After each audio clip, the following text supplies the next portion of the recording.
And we said, how can you help us? We have teenage kids.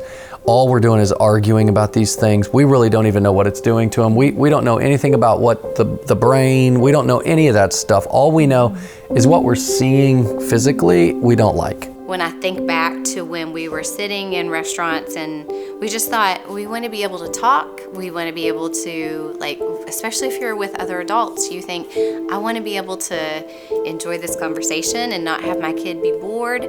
But what happens is it just creeps into everyday life so quickly that you really don't even see it coming. The fact that Bill Gates and all of those tech gurus don't allow their children to use these, and that they send them to schools that purposefully don't, tells me everything. We pretty much thought we knew what we were doing.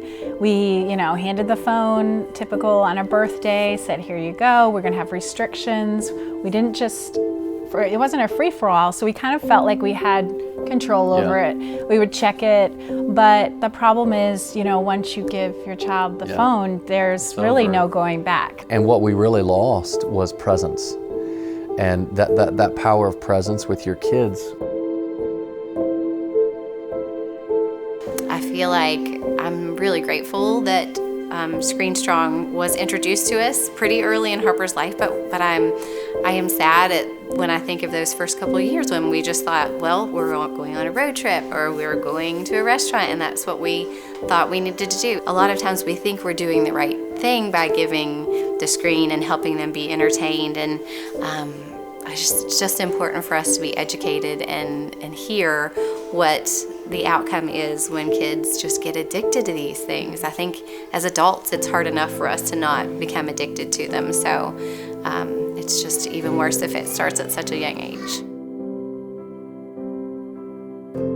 It's not a restriction so much as it is a replacement. When you are taking the phone away, you're actually replacing it with some amazing things. I find that they will, 9 times out of 10, go outside, they will find something to do, they will play basketball, they love to swing on the swings. And I truly feel like there are mood changes that I see happen, even if it's just watching a TV show.